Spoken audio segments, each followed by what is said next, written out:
नमस्कार, आप सभी प्रशिक्षुओं का Sai college of teacher training Onama के इस ऑनलाइन क्लास में स्वागत है। इस वीडियो में हम बात करेंगे डीएलएड प्रथम वर्ष के पेपर कोड F11 के यूनिट 4 की आज हम बात करने वाले हैं। जैसा कि आप सभी को ज्ञात होगा, यूनिट 4 में आप सभी को पढ़ना है कला अनुभव का शिक्षण में सृजनात्मक प्रयोग, यानी कि creative use of art experience in education. हम जानेंगे क्रिएटिव यूज जानेंगे, यानी कि सृजनात्मक प्रयोग जानेंगे इसका आर्ट एक्सपीरियंस का, कला अनुभव का। इसमें जानना है हमको, एजुकेशन में जानना है, शिक्षा में जानना है, यानी कि creative use of art experience in education, कला अनुभव का शिक्षण में सृजनात्मक प्रयोग। इसके बारे में आज के क्लास में हम बात करने वाले हैं। आज का टॉपिक आपका बहुत ही मजेदार है, बहुत ही रोचक है, क्योंकि जब आप एक शिक्षक बनते हैं तो कला को, आर्ट एक्सपीरियंस को कैसे आप एजुकेशन में प्रयोग करेंगे, शिक्षा में प्रयोग करेंगे, इसी पर आज के विषय में चर्चा करने वाले हैं, बात करने वाले हैं। तो चलिए शुरू करते हैं आज के क्लास को और समझते हैं इस टॉपिक को। कला अनुभव से आप सभी वाकिफ होंगे, आप सभी जानते होंगे। कला अनुभव का अर्थ एक ऐसी प्रक्रिया से होता है, एक ऐसे प्रोसेस से होता है जिसमें बच्चे को विभिन्न कलाओं जैसे कि चित्रकला, संगीत कला, नृत्य कला, नाटक कला के अनुभव से गुजरते हुए सभी कलाओं से परिचित कराया जाए। यानी कि जब भी हम आर्ट एक्सपीरियंस की बात करते हैं, कला अनुभव की बात करते हैं, तो हमें ये चीज ध्यान रखना होता है कि जितनी भी कला है, ललित कलाएं के अंतर्गत जितनी भी कलाएं आती है, चाहे वो चित्रकला हो, संगीत कला हो, नृत्य कला हो, नाटक कला हो, इन सब से गुजरते हुए, इन सभी प्रक्रियाओं से पार करते हुए हमें उन सभी का उसे अनुभव कराना है, सभी का एक्सपीरियंस कराना है। आर्ट एक्सपीरियंस का अर्थ आप कहते हैं कला अनुभव, यानी कि हमें सब कलाओं का अनुभव होना चाहिए। जैसा कि आप सभी को याद होगा, हमने यूनिट 1 में, 2 में, 3 में यही सब जाना था। कला क्या है, कला कितनी प्रकार की होती है, लोक कला किसे कहते हैं, बाल कला किसे कहते हैं। पिछले वीडियो में मैंने लगभग सभी विषयों पर बात कर लिया है। आप वो सब वीडियो देख सकते हैं, इसी सेक्शन में सारे वीडियो को अपलोड किया गया है। आप जाकर के प्लेलिस्ट में, डीएलएड के प्लेलिस्ट में जाकर के सब वीडियो को आप आसानी से देख सकते हैं। हमने प्रदर्शन कला के बारे में बात किए थे, परफॉर्मिंग आर्ट के अंतर्गत हमने नाटक के बारे में जाना था। हमने पिछले वीडियो में पॉपेट आर्ट यानी कि कठपुतली कला के बारे में बात किए थे। तो जितनी भी कलाएं होती है, इन सभी कलाओं का अनुभव लेना ही आप उसे आर्ट एक्सपीरियंस या फिर कला अनुभव बोल सकते हैं। जब भी आपके परीक्षा में इस टाइप के प्रश्न आएंगे तो आपको यही लिखना है कि कला अनुभव से तात्पर्य यह होता है जिसमें बच्चे को विभिन्न कलाओं जैसे चित्रकला, संगीत, नृत्य, नाटक के अनुभव से गुजरते हुए सभी कलाओं से परिचित कराया जाए। यहाँ पर अनुभव से हमारा तात्पर्य ऐसी एकीकृत प्रक्रिया से है जिसमें बच्चों को सीखने और सिखाने की प्रक्रिया में उनके शरीर, मन और मस्तिष्क की बराबर से भागीदारी हो। आपको याद होगा जब हम ड्रामा का सेक्शन पढ़ रहे थे, यानी कि ड्रामा के बारे में पढ़ रहे थे, तो हमने एक बहुत ही प्रसिद्ध कोटेशन भी पढ़ा था, आप सभी को याद होगा, जिसमें हमने जाना था, if you tell me I will forget, if you teach me I will forget, but if you involve me I will learn. यानी कि आप मुझे शामिल करते हो तो हम सीखते हैं। यदि आप मुझे बताओगे, यदि आप मुझे पढ़ाओगे तो शायद मैं उसे भूल जाऊंगा। आप सभी भी देखते होंगे, आप बच्चे को कुछ भी क्लास से पढ़ा दीजिए, कुछ भी बता दीजिए, लेकिन धीरे धीरे वो भूलने लगते हैं। लेकिन यदि आप उसी पढ़ाई को एक अनुभव के द्वारा बताते हैं, यानी कि एक्सपीरियंस के द्वारा बताते हैं, उन्हें इन्वॉल्व करके बताते हैं, आप जो भी चीज़ें बता रहे हैं उसमें बच्चे को इन्वॉल्व कीजिए। यानी कि आप पढ़ा रहे हैं तो ऐसा नहीं लगना चाहिए कि हम पढ़ा रहे हैं और बच्चे सुन रहे हैं। बच्चे को भी ये लगना चाहिए कि इस क्लास में वो भी शामिल है, यानी कि वो भी साथ में आपके साथ है। आपका क्लास ऐसा नहीं होना चाहिए कि बस आप लेक्चर दे रहे हैं, बातें कर रहे हैं, बच्चे कॉपी में उतारते जा रहे हैं। वो चीज़ें क्या होती है, बस कॉपी तक ही रह जाता है, उनके मस्तिष्क तक नहीं पहुंच पाता। उनके शरीर और मन और मस्तिष्क का जो है उसमें पूरी तरह से भागीदारी नहीं हो पाती है। तो आपको करना क्या है, क्लास को इतना रोचक बनाना है कि बच्चे उसमें खुद भागीदारी करें। इसके लिए हमने ड्रामा पढ़ा था, यानी कि प्रदर्शन कला पढ़ा था। प्रदर्शन कला में होता क्या है, बच्चे इन्वॉल्व होते हैं, बच्चे इसमें पार्टिसिपेट करते हैं और पार्टिसिपेट करके वो सीखते हैं। जैसे क्लास में आप कोई गेम करा रहे हैं तो कोई ऐसा गेम कराइए, कोई ऐसा एजुकेशनल गेम कराइए जिससे बच्चे उसमें शामिल हो और सीख सकें। आप बच्चों को प्रोत्साहित करने के लिए कुछ उन्हें पुरस्कार भी दे सकते हैं या छोटी मोटी कोई भी गतिविधि करा सकते हैं जिससे बच्चे का मन भी लगेगा और काम भी करते रहेंगे। इसीलिए यहाँ पर कहा गया है कि सीखने और सिखाने की प्रक्रिया में हम कई बार कह चुके हैं, आपको आगे आज भी कह रहे हैं कि जब हम पढ़ाते हैं, किसी को बताते हैं, यदि हम अभी ऑनलाइन क्लास दे रहे हैं, आप सभी को बता रहे हैं, तो यहाँ पर हम सीख भी रहे हैं और आपको सिखा भी रहे हैं। टीचिंग क्या होता है, पढ़ाना क्या है, सीखना भी है और सिखाना भी है। यदि आप किसी को पढ़ाते हैं, कुछ बताते हैं, तो उसे तो आप सिखाते ही हैं, लेकिन उससे ज़्यादा आप स्वयं सीखते हैं। यदि अगर मेरी बात कही जाए तो हम आप लोगों को पढ़ा करके जितना आपको सिखाते नहीं है, उससे ज़्यादा हम खुद सीखते हैं। यानी कि इस क्लास के माध्यम से जितना आप सीखिएगा उससे कहीं ज़्यादा हम सीख रहे हैं। ऐसे ही जब आप सभी शिक्षक बन करके क्लास में पढ़ाने जाएंगे तो आप अनुभव करेंगे, या आप अनुभव शायद किए भी होंगे। जब आप क्लास में पढ़ाते हैं तब आप ज़्यादा सीखते हैं। यानी कि जब आप क्लास में महाविद्यालय में बैठकर पढ़ते थे तब शायद उतना नहीं सीखे थे जितना कि आप क्लास में बच्चों को पढ़ा कर सीखते हैं। इसीलिए कहा जाता है कि हम सीखने और सिखाने की प्रक्रिया, सीखने और सिखाने की प्रक्रिया कहाँ होती है, क्लासरूम में होती है।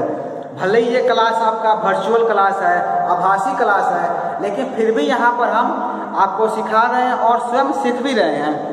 यहाँ भले क्लासरूम में आप सभी मेरे सामने नहीं है, लेकिन वर्चुअल रूप में, आभासी रूप में आप सभी जुड़े हुए हैं। आप सभी इस क्लास को देख रहे हैं और जब चाहे, कोई टाइमिंग का पाबंदी नहीं है, कोई समय की पाबंदी नहीं है। आपके पास जब समय मिलता है तब इस लेक्चर को आप देख सकते हैं, सुन सकते हैं, इससे नोट्स भी बना सकते हैं। तो इसमें क्या हो रहा है, हम सीख भी रहे हैं, सिखा भी रहे हैं। तो जो सीखने और सिखाने की प्रक्रिया होती है, इस प्रक्रिया में यदि शरीर, मन और मस्तिष्क सबकी यदि भागीदारी हो जाए तब समझिए कि हम चीज़ें कितने आसानी से सीख लेंगे। क्लासरूम में क्या होता है, क्लासरूम में बस आपका मस्तिष्क ही एक्टिव होता है, बाकी शरीर के अंग आपके एक्टिव नहीं होते हैं।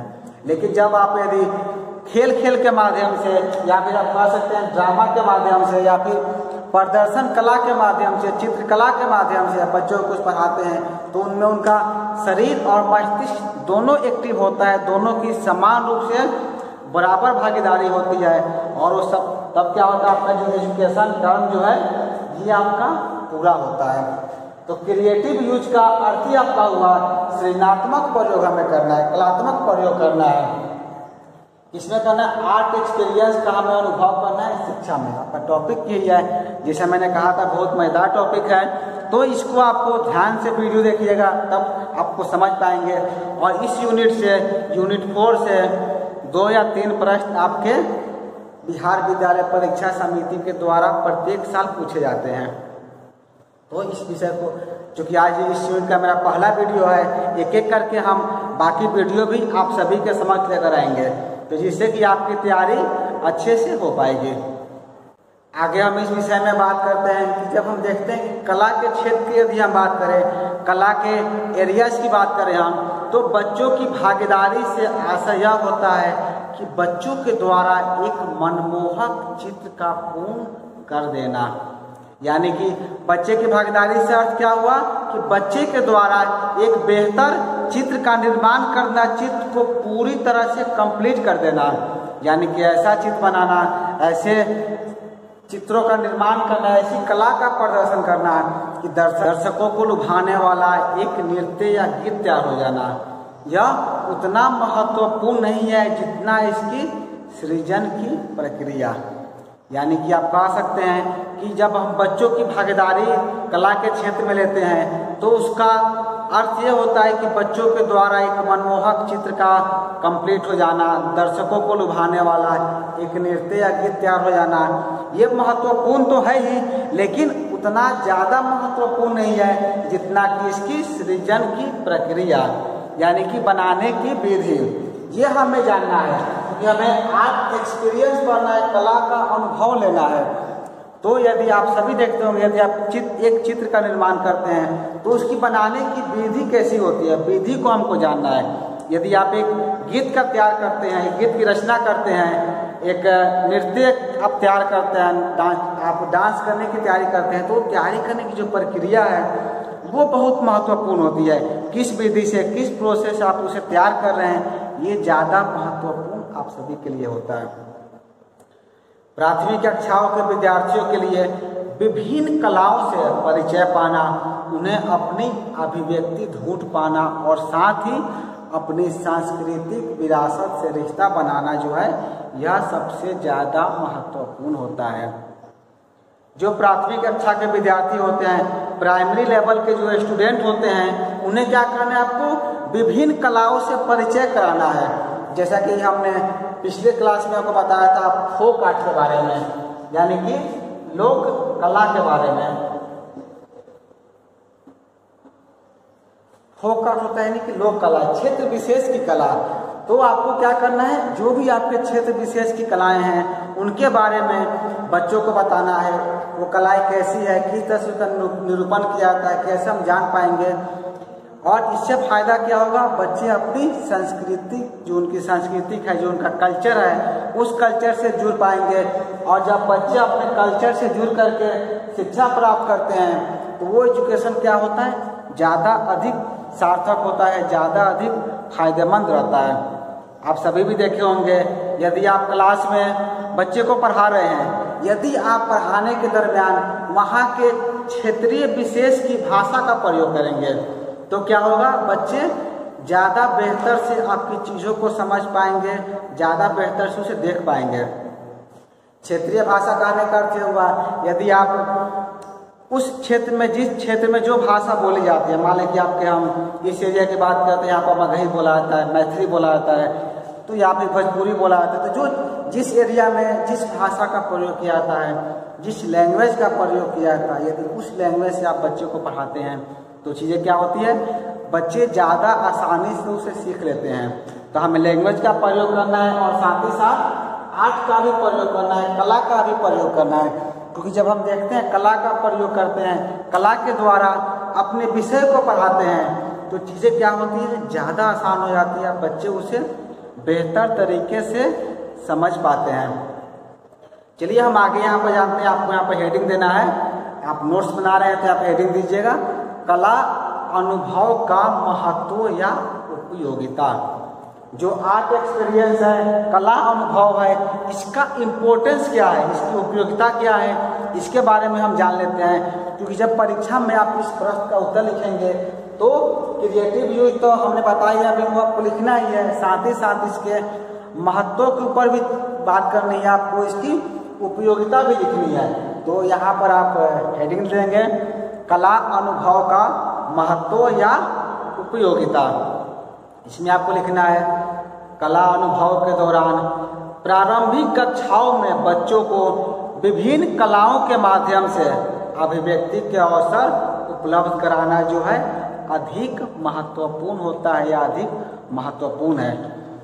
आर्ट एक्सपीरियंस के दौरान हमें करना क्या है, विभिन्न कक्षाओं में, खास करके प्रारंभिक कक्षाओं में, प्राइमरी लेवल की कक्षाओं में बच्चों को विभिन्न कलाओं के माध्यम से अभिव्यक्ति के अवसर उपलब्ध कराना है। अभिव्यक्ति यानी कि होता है एक्सप्रेशन, यानी कि जो भाव, जो प्रस्तुति वो देना चाहते हैं, जो चीज़ कहना चाहते हैं, उसे कला के आधार बना करके हमें उन्हें उपलब्ध कराना है, उन्हें बताना है। जब हम विभिन्न कलाओं को एक अभिव्यक्ति के रूप में प्रस्तुत करते हैं तो हम पाते हैं कि इसके दौरान सभी बच्चे जो हैं, जितने भी आपके क्लास में बच्चे होते हैं, वो विभिन्न रूपों से अपने ढंग से एक बड़े उमंग और उत्साह से सीखने सीखने की राह पर वो खुद चल पड़ते हैं। यानी कि आपको सिखाने के लिए बहुत ज़्यादा कठिन परिश्रम की, हार्ड वर्क की आवश्यकता नहीं पड़ती है। बच्चे खुद ही उमंग से, दोस्ती से, उत्साह के साथ वो लोग क्या करते हैं, खुद ब खुद चल पड़ते हैं। यानी कि वो सीखने के लिए ललायत होते हैं।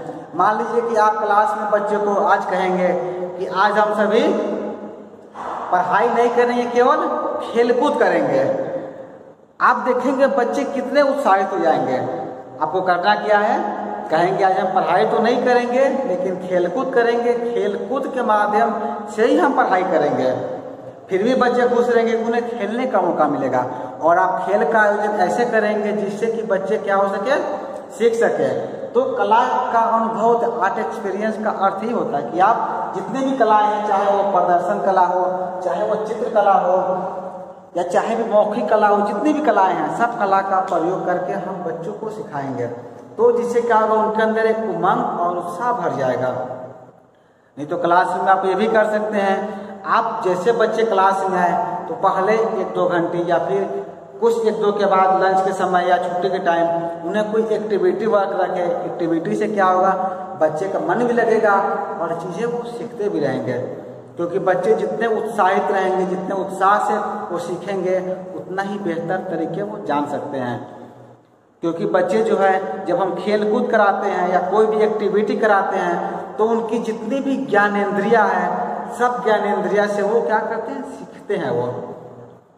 और आप पता होगा, कोई भी हम कला का यदि प्रयोग करते हैं, चाहे वो प्रदर्शन कला हो, चाहे वो दृश्य कला हो, सब कला में हमारी सारी ज्ञानेंद्रियों का प्रयोग होता है।